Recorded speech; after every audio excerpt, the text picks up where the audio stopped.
What is up, everybody? It is I, Ronin. Today I'm coming at you with Slifer the Sky Dragon Turbo because I recently had a conversation with Surdy Tade, another YouTuber I'm a buddy with. Check him out. He does Yu-Gi-Oh stuff. He's a lot better at it than I am, and I think you'd like. I think you'd like it. So give him a watch. But yeah, so he was basically talking about how Slifer the Sky Dragon is surprisingly good disruption. So just so we can get into it, let's go ahead and go over what it does. So it's level 10. It gains attack and defense points equal to the number of cards in hand times 1,000. Requires 3 monsters to normal summon it. It cannot be normal set. And once per turn, well, not once per turn, during the end phase, if it was special summoned, it blows itself up. And if a monster is normal or special summoned to your opponent's field, Slifer reduces his attack points by 2,000. If that reduction would drop the monster down to 0 attack points, then that monster is destroyed. So there are a lot of decks that don't get around this. Off the top of my head, I believe some of the ones that Straight Tate actually mentioned. Salmon Great doesn't get around it. Trickstar doesn't get around it. Let's see, what else doesn't get around it? Literally anything that relies on summoning monsters of 2,000 or less attack points doesn't get around it. So, yeah, no, it's surprisingly good. And it's hard to beat over because even at 1,000, reducing by 2,000, that means your opponent has to be summoning something with 3,000 attack points at least just to crash. So Slifer, surprisingly good. It, of course, has its issues, like, it can be targeted. The majority of things can just kind of blow it up, and it's non-searchable. Technically, if you do want to search it, it's awful, but you know. But good disruption. And the biggest problem with the Egyptian God cards, as I'm sure all of you are aware, is that the summoning conditions. You don't want to go -2 to summon this usually, because most of the time is not worth it because of what you would be giving up. So, yeah, to help counter this issue, I decided to make literally the rest of the deck outside of Mound of the Bound Creator about getting 2 ways to get free tributes onto the field. So let's go and get right into those ways. So the primary way that we're going to be doing this is Idia the Heavenly Squire. When it's normal summoned, you get to summon another Squire or Vassal thing from your deck. Usually you summon Eidos. Eidos gives you an additional tribute summon during the turn in addition to your normal summon, which is pretty good. So they're the usual thing to get 2 tributes on the field. Monarchs use them a lot. It's pretty cool. As far as our other vassals goes, we have my other personal favorite vassal, Belenref, the Firestorm Vassal. It special summons itself by discarding a card. It's pretty easy on the field. It locks you out of the extra deck like every other Monarch Vassal thing, so keep that in mind, but it's pretty cool.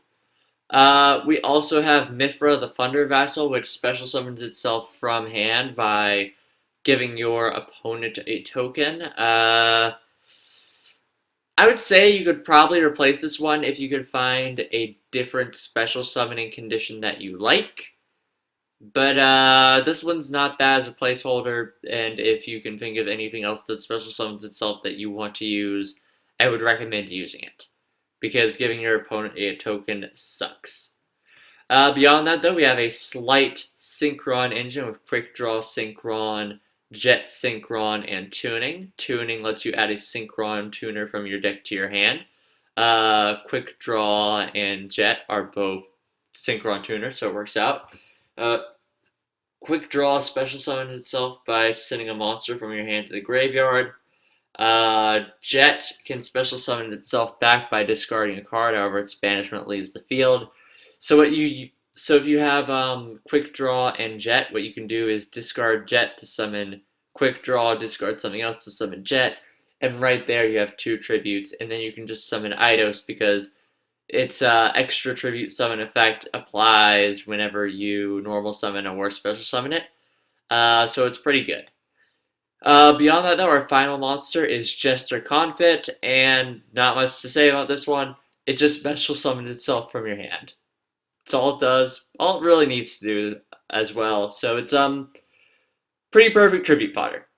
Now for our spell and traps, though, we have free Pot of Extravagance because we absolutely do not need the extra deck. One reinforcement of the army in order to search our Edia. One for one, also for Edia or Jet or Confit if you want. Foolish Burial because there is some value in sending Jet Synchron to the graveyard. If you want to, though, I would suggest Upstart Goblin as a fitting replacement. Free one-time passcode because it just makes a token you contribute. Already went over tuning. One terraforming to search Mound of the Bound Creator, and free Mound of the Bound Creator. It is basically the Egyptian God field spell. It keeps level 10 or higher monsters on the field from being targeted or destroyed by card effects, and if a level 10 or higher monster on the field destroys a monster by battle and sends it to the grave, the player who controlled the destroyed monster gets burned for 1,000, and if it's destroyed by card effect while it's on the field and sent to the graveyard, you can add a divine attribute monster from your deck to your hand, which all of the Egyptian gods are. So yeah. Again, there are the obvious problems of, it being non-searchable and being dead in hand and fairly easy to out. But generally speaking, you will have enough ways to get tributes out in order to make yourself a Slifer the Sky Dragon. Hopefully you have Mound of the Bound with it in order to help with the whole card effect problem. Now for the extract. Again, it's not super important, but we can still go over it. So again, Pot of Extravagance, so we have to run everything at multiples. We have 2 each of our Nightmare package, free Decode Talker because it's somewhat of a first turn play, free Boral Sword in case we ever get to a point where we can get that on the field, and free Boral Load in case we can ever get that onto the field. Now for the side deck, most of it is stuff that I thought about running and tried running, but just couldn't really make work. We have Gamacil for our Kaiju. I did try a Kaiju engine initially, where you'd use things like Interrupted Kaiju Slumber, get 2 monsters on both sides of the field, summon Eidos, use the Monarch Stormforth, which is a legitimate side deck card I recommend here, because sometimes if you want to go second, being able to tribute your opponent's monsters is nice, and it gives a little more utility to Mithra's token effect if you're going first, if you choose to run it in a main deck. 1 red reboot because traps are annoying. Free Called by the Grave because if certain effects get shut down, like Edia or Quick Draw or Tuning, you're basically done. 2 Lightning Storm because you sometimes really do want to go second with this deck.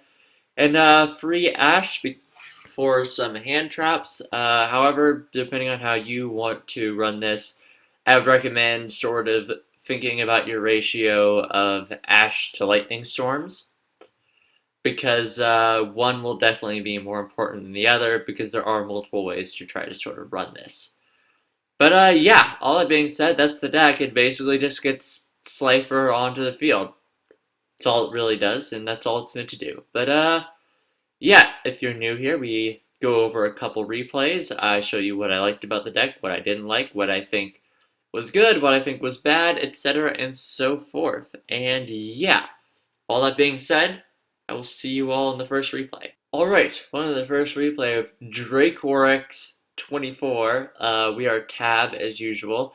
And as you can see, our opponent is trying to play the Koala deck. Let's check out this extract real fast. Yeah, 2 Master of Oz. What's the rest of this look like? I'm pretty sure this is just going to be a Chumley deck. Des Wombat. Okay. Hey, Grand Horn of Heaven. Not bad, not bad. I'm thinking this might be a... No, he has Assault Dog. Okay, this is a weird deck.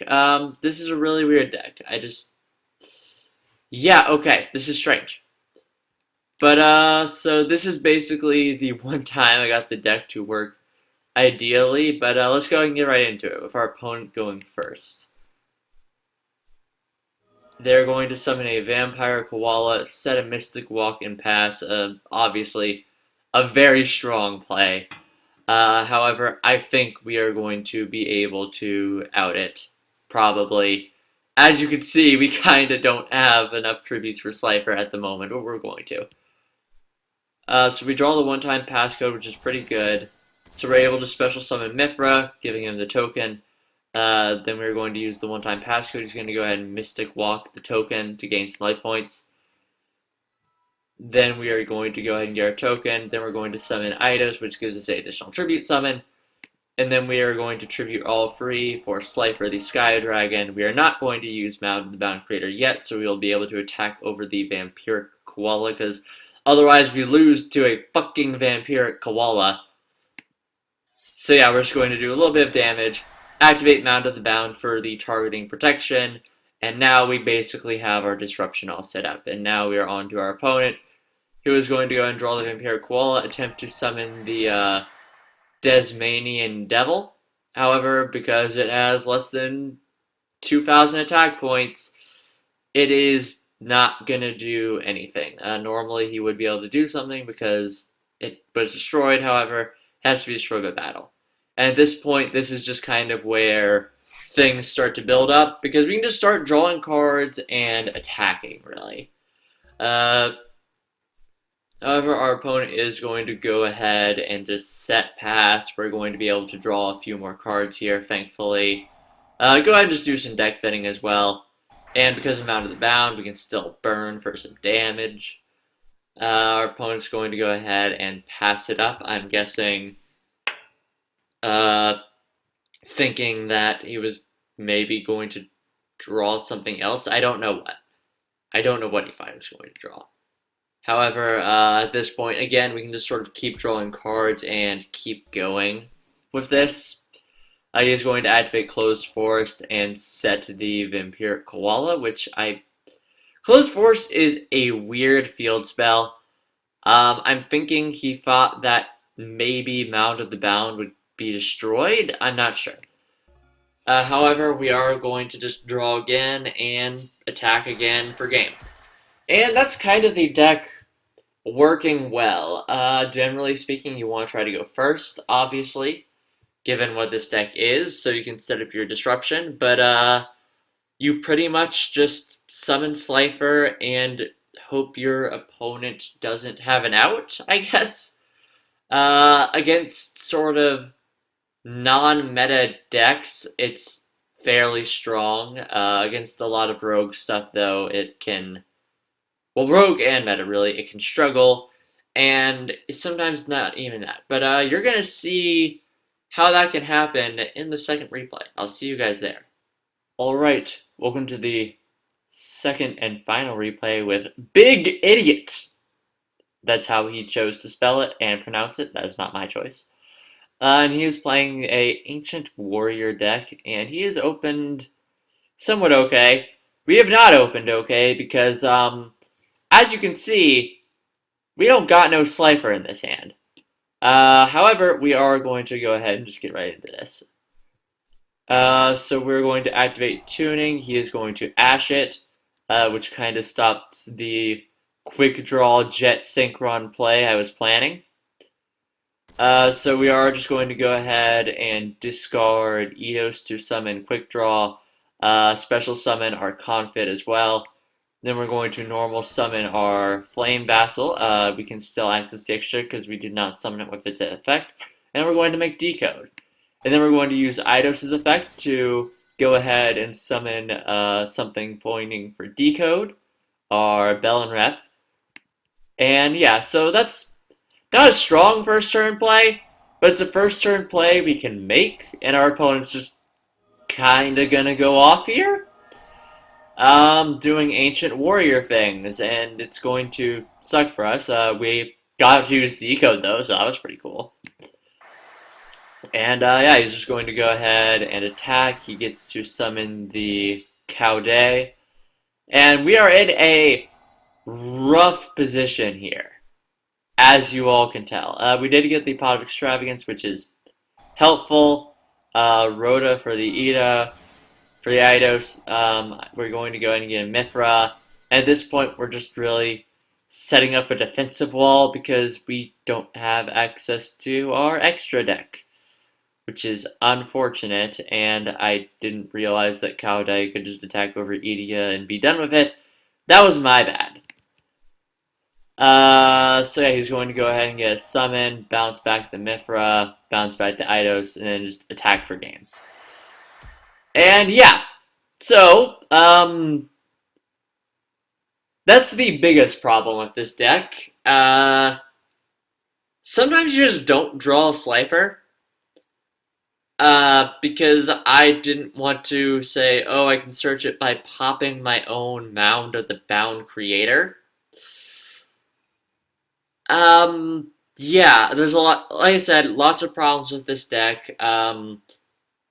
Definitely one of my more ambitious projects, I think. But it's not